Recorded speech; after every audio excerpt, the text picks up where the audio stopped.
I'm Rupha and you're watching the Cup of Dreams here. We are in the mid-innings of the India-Bangladesh match that's happening in Pune, and if you managed to catch a bit of that, you would know that there was a sea of blue in that stadium as well. And the update that we have, of course, is Bangladesh having set India a target of 257 there. 257 in Pune seems decent enough, and they started off pretty strongly as well. I think the opening pair is what made most of the difference for the Bangladesh unit on the day. Hasan and Liton Das put up a very good stand together before they, of course, lost. It was close to a 100-run stand, 93, but good enough, good first wicket stand there. Tanzid, of course, a very young cricketer, just 22 years old. But before we even get to that, I think the most disappointing and surprising aspect for the game today, of course, was the fact that Shakib Hasan couldn't feature in that lineup. That's the stat that you're seeing. Tanzid Hasan, 51 runs of 43 deliveries, a very, very confident knock from a 22-year-old. Couldn't really believe this was just the 8th ODI that he's played so far.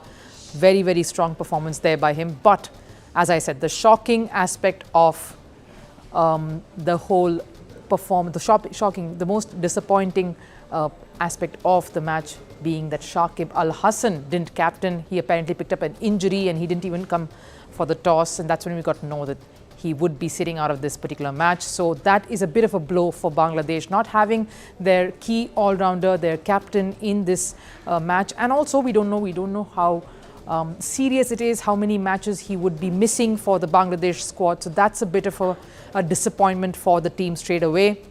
And it's not just Bangladesh. India also had a little bit of a concern there, and we don't know how serious that is just yet. But we did get an update from the Indian team. If you were watching the match, in the 9th over, Hardik Pandya walked off with a bit of a niggle. He just bowled 3 deliveries in the 9th over there, twisted the ankle from what we could tell.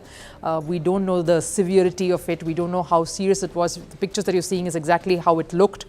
He almost sort of hobbled off he got up and hobbled off after that, and the message that we received from the Indian team, the update that we got, was that he's been taken for scans. We don't know how serious this is. We do know, knowing Hardik, that he's had a few injuries, a few career-threatening injuries in the past where his back was involved. It kept him out of the game for many, many months. He made a strong comeback, of course, with the Indian Premier League in 2021, where he led the side to an inaugural IPL trophy. So he has come back from very, very severe injuries.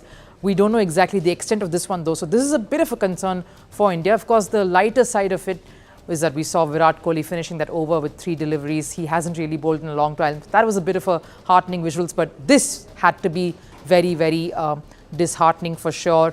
Something that really puts a bit of a break to the Indian strategy or the plans that they have in place, because in a place like the World Cup, in such a tournament, you want to bat deep. You want to have those key positions, those players in those key positions who can be your all-rounders, and that's what Hardik was for, which is the reason why a Shardul Thakur almost featuring in every lineup because of the added batting skills that he brings to the table. The fact that he can hit those odd 6s and 4s and in towards the end of an innings while chasing a target or also setting up. So this probably the 2 key points to take away from that first innings. But if I had to go back to the way Bangladesh batted, again, a lot dependent on their senior hands. We just showed you the figures of the openers there for them, Tanzid and Liton Das. A lot expecting from Liton Das, of course.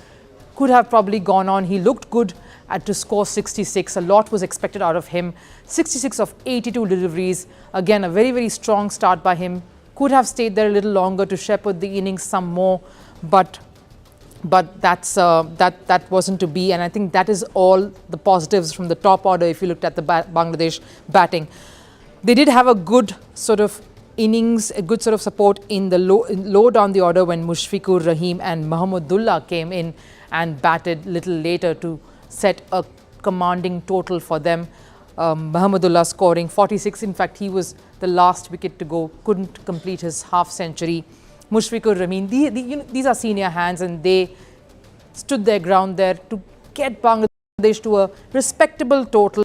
But if you had to be honest, on this particular track, in these conditions, you will fancy your chances if you're facing a target of 257. India will come out thinking they shouldn't really be troubled so much in chasing such a total.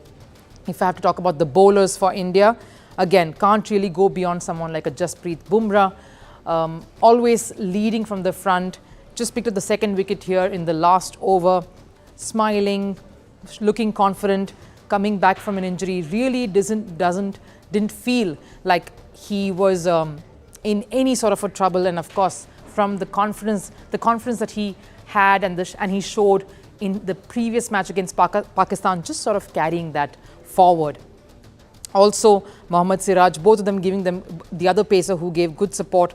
But someone like Ravindra Jadeja, how can you keep him out of a game like this? The most economical of the lot, picking up 2 wickets there in his spell of 10 overs, an economy of under 4. Really did the job for India in the spin department for sure. Ravindra Jadeja, all the bowlers, all of them, of course, giving a bit of a hand there. Jasprit Bumrah, Mohammad Siraj, Hardik Pandya, we know what happened. He couldn't really finish even a single over there. Shardul Thakur came in and bowled a bit, took up a wicket there, proved to be a little expensive. But yes, Ravindra Jadeja with 2 for 38, really setting things straight for India. In fact, picking up the key wicket of Litton Das did Ravindra Jadeja, and that created a bit of an impact. So yes, if I had to just sort of wrap this up and to look ahead, you would think India wouldn't really feel that they will be bothered too much with this sort of a target. Rohit Sharma, looking at the form that he's in, he will look to continue that even in this match. When he comes in in response to that target, he will of course be looking to coast ahead and do well there as well.